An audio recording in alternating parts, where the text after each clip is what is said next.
What's up, Jaguar fans, man? We are just 7 days away from the start of the 2022 NFL Draft, and man, this is one of the best times every single year to be a Jags fan because obviously we always have a top pick, but I'm super excited, man, to see what the Jaguars are going to do at number 1, and as promised, I'm going to be doing this mock draft for you guys here today. I'm only going to be doing 5 rounds because 7 rounds is honestly a little bit too much, plus that's so unpredictable with any kind of moves NFL teams can be making, but I'm going to be doing a 5-round mock draft for you guys here today. I'm super excited, and I will be doing my mock draft 2.0 probably in the next couple of days as well. And before we get into today's video, I just got my tickets to the draft party next week at TIAA Bank Field, and I'll be doing a sit-down interview with some people as well too. So if you guys see me out there, man, outside of the stadium, you know, come over and try to say what's up, y'all. I want to be doing interviews like I did last year for the Trevor Lawrence and Travis Etienne draft day party as well. So that'll be a lot of fun, but let's get into today's video. So with the first pick in the 2022 NFL Draft, the Jacksonville Jaguars are going to be selecting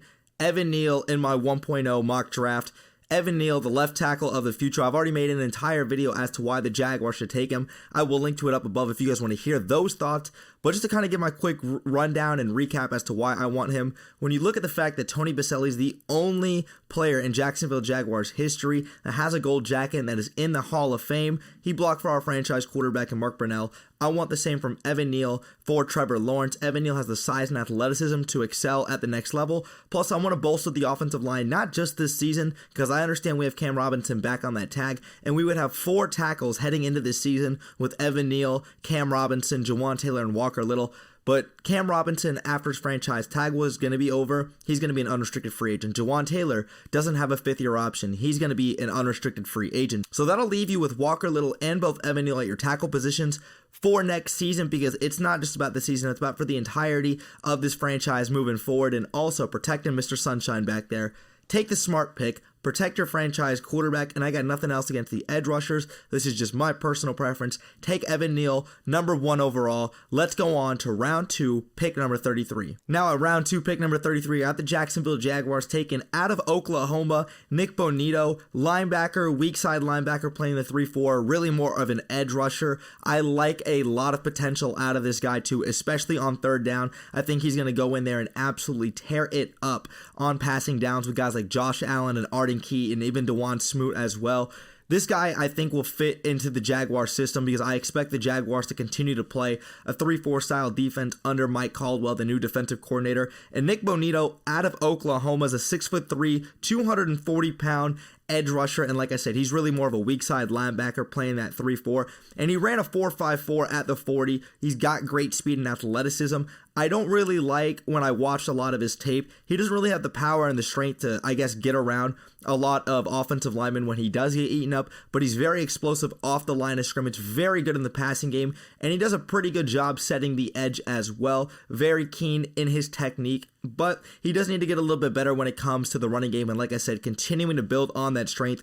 I like a lot of potential I saw out of Nick Bonito when watching him, and I expect him to be an edge rusher that can provide value in the 2nd round. And that's someone I'm very, very high on as well. I understand there's a couple other edge rushers and weak side linebackers a lot of Jaguar players would like to get, but this is just my personal preference when I'm talking about my 1.0. And Nick Bonito really stepped up onto the scene at Oklahoma in 2020 with 32 total tackles, 19 of them being solo, and 9 sacks. He also led the team with 10 QB hurries back in 2020. Then in 2021, followed up that same level of production and had a very solid season. 39 total tackles, 23 solo, 1 forced fumble, and 7 sacks as well. A very good edge rusher, I think, that has a lot of promise, playing that 3-4 weak side linebacker position.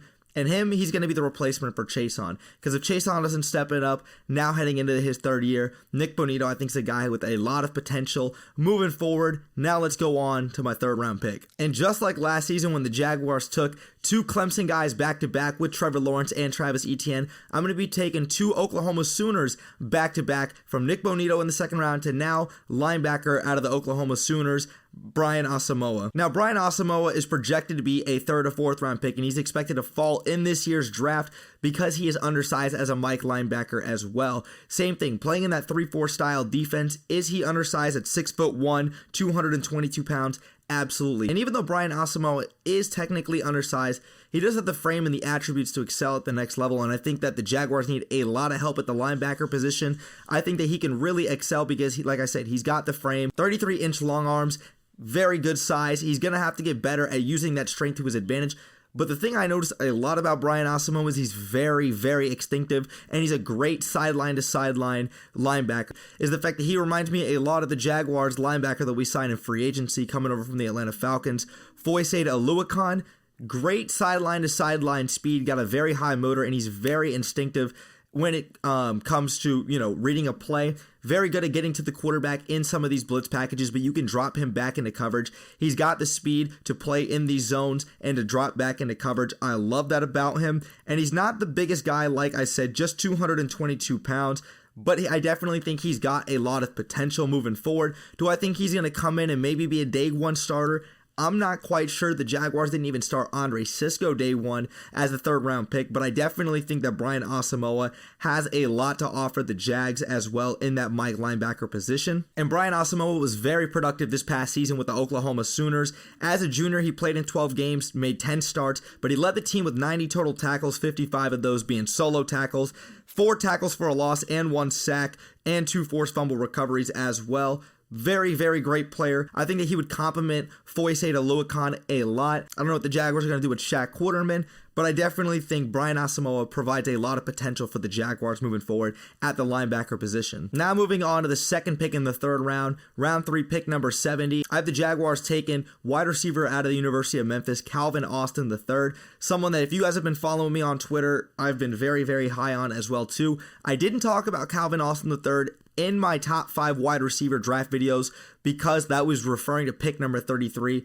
For some reason, I don't feel as if the Jaguars are going to take a receiver at pick number 33. That's why in this mock draft, my mock draft, I have the Jaguars taking Calvin Austin III at pick number 70. Now, Calvin Austin III is a very undersized but very, very fast and elusive wide receiver. He's 5'9", just 173 pounds. But I want a dynamic playmaker on the outside to go alongside Travis Etienne, Jamal Agnew, and Calvin Austin III. We see speed everywhere in the NFL, and we know speed kills. If you have to, as a defense, have to game plan for guys that can absolutely burn you, that opens up the gates for a lot of other guys on the offense as well. And use it in the right system, Calvin Austin III can be a very productive wide receiver moving forward. Look at a guy like Jalen Waddle. Look at a guy like Tyreek Hill. A lot of guys are scared of that duo down in Miami, regardless of the quarterback situation. Let's talk about Calvin Austin a little bit. Now, when Calvin Austin joined Memphis, he didn't actually even play as a freshman. He was specifically a track guy, and this is exactly where this guy gets his speed from. In the NCAA Outdoor Championship, he ran the 4x4 4x400 meter relay, 4x100 meter relay, and won a lot in those conference championship meetings. In 11 games in 2018, he only had 2 catches, but really in 2020 is really when he started to break out onto the scene. In 11 games in 2020, he recorded 6 100 receiving yard games, 63 receptions for 1,053 yards, as well as 11 touchdowns. And then on to 2021, this man just absolutely tore it up in the FBS. 74 catches, 1,145 yards, 8 touchdowns, and had a QB rating of 111.1 when the quarterback targeted him, and was just an absolute monster at the Senior Bowl practices. Calvin Austin provides a lot, I think, to any NFL team, but I would love to see that kind of explosiveness and speed in a Jaguars uniform when you have a guy like Etienne, you have a guy like Jamal Agnew. Granted, is Calvin Austin going to be wide receiver number 1? Probably not, just due to the fact that he is undersized, but utilizing the proper system on these bubble screens, on a deep ball, and just as a distraction and a decoy route, this guy is going to be phenomenal for the Jaguars offense, and I think he provides a lot of upscale potential. He's not a high-risk type of guy. If you get him in the later rounds, in the third round, he has a lot of potential. Calvin Austin is someone I want to see in a Jaguars uniform. Now, I did make one trade because I'm going off the PFF mock draft simulator part, and I did trade from number 106 and next year's third round pick in 2023 with the Denver Broncos to move up to pick number 75, as you can see here in my mock draft, up to number 75 to draft safety out of Illinois' Kirby Joseph. Now, Kirby Joseph is not the biggest or the strongest safety in this draft, but he's one of the best ball hawk safeties in this draft, and that's something that the Jaguars desperately need. Do I think safety is the biggest need for the Jags? Absolutely not. You've got Andre Cisco, you've got Daniel Thomas, who I still like a lot,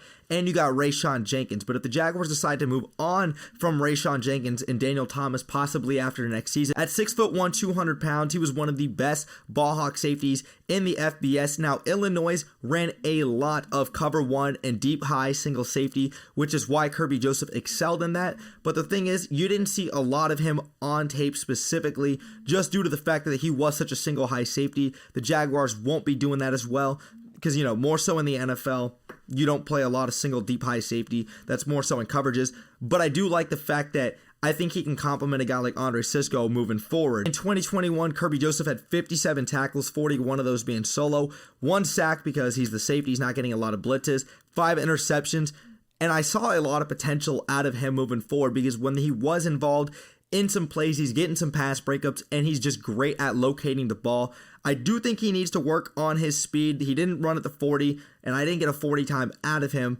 But the game speed doesn't really match up to what I expect out of a 6'1", 200-pound safety. The ball hawk instincts are definitely there with a guy like Kerby Joseph. I think that he can come in and be a developmental piece or be a day one starter. I really like the potential with this guy. He does got a good vertical at 38.5 inches. And Kerby Joseph is one of the more underrated players that's not being talked about enough in this draft. I would like the Jaguars to go and trade up and get a guy like him.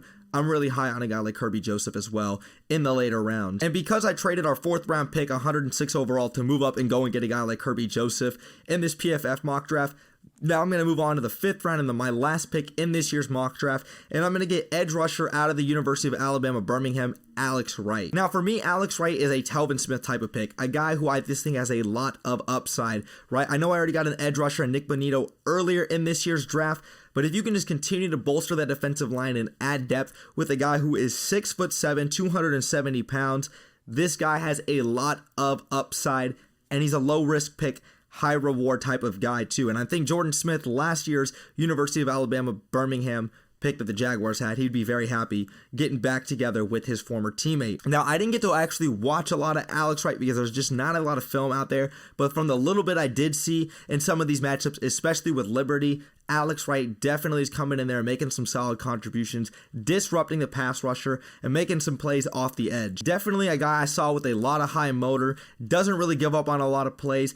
But the thing I'm really intrigued is the fact that he's a 6'7", 270-pound guy who ran a 4.89. Not sure if I already mentioned that, but definitely a good value pick, I think, in the later rounds. I know a lot of Jaguar fans maybe want to go and grab a tight end or a halfback. This is just my personal 1.0 mock draft. Alex Wright, good value pick down in the 5th round. But Jaguar fans, I want to hear your guys' thoughts down below. What do you guys think about my 1.0 mock draft? And like I said, I will be doing a 2.0 mock draft in these next couple of days. So let me know your thoughts down below. And if you guys have any other thoughts on later rounds or maybe even the number 1 overall pick, I want to hear your thoughts in the comments down below. And before I let you guys go, today marks the 1-year anniversary that I've been making Jaguars content on YouTube, man, so I'm super grateful and blessed. I can't believe how much of a glow up I've had from my first Jaguars video till today, exactly 365 days, man. Truly blessed. Thank you guys so much for all the support, man. Super excited for the draft, and I'm super excited for this another mock draft. But if you guys enjoyed today's video, make sure you guys drop me a thumbs up. It takes 1 second, and it helps me in the channel out tremendously. And if you guys are new here, consider hitting that subscribe bell to stay tuned for more NBA and, of course, Jacksonville Jaguars content that I do here on YouTube. But Brett James, a.k.a. BJ, I'm out, y'all. Peace!